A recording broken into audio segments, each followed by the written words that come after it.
We've already told you how impressed we are by the 27-inch, and now it's the turn of the 21.5-inch model.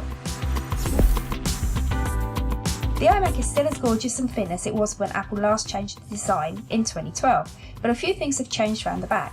Apple's added Thunderbolt 3 ports, which double up as USB Type-C, aka USB 3.1 ports, so you'll be able to get much faster transfer speeds when you plug in your new camera, external drives and so on.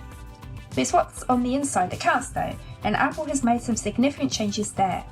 In the case of the smaller iMac, the update is much more significant because it's jumped 2 processor generations to get the Kaby Lake chip. The other big news is that Apple has extended the range of 21.5-inch iMacs offering the Retina display. Now only the entry-level model doesn't offer Retina. And if you look at the two side by side, you can really see the difference, although it's probably less pronounced in this video.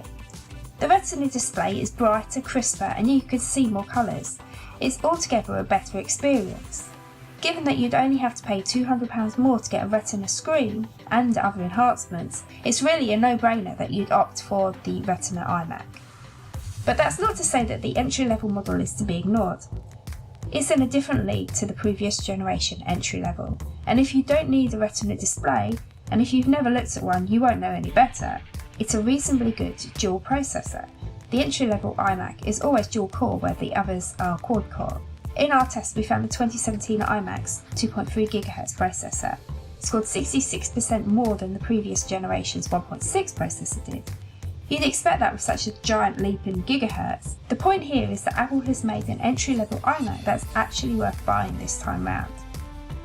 A more useful comparison to show the impact of the new Kaby Lake chip would be to look at the 3.1 GHz processor in the previous generation 21.5-inch and the 3.4 GHz processor in this generation's 21.5. Of course you'd expect a boost given that we are comparing 3.1 to 3.4. Unfortunately these are the only models we've tested, but the difference is still 16%.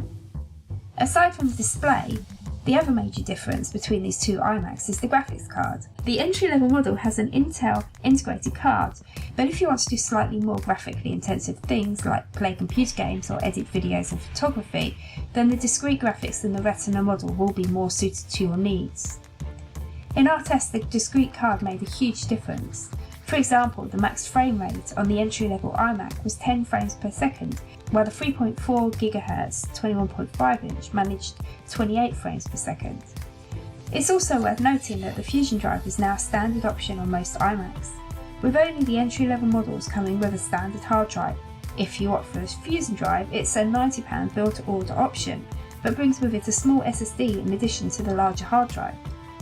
The flash component speeds things up for you because most of the things you need on a day-to-day basis are stored in flash memory. The most notable difference is the way your Mac starts up almost instantly.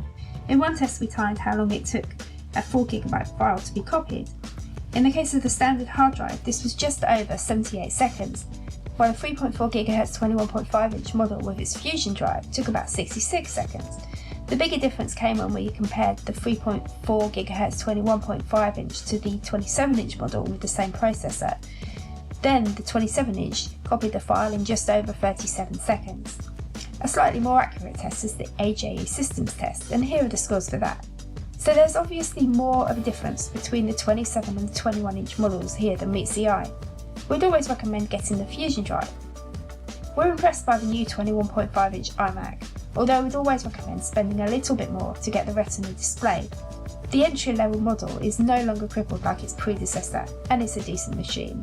The differences between the 3.4 GHz 21.5 and the 27-inch models are significant, but the price difference here is £300. So we'd say that the 3.4 GHz model is still a good deal for your money, but we'd be inclined to recommend the 27-inch model over it if you can afford to pay the extra £300 for the bigger and better screen.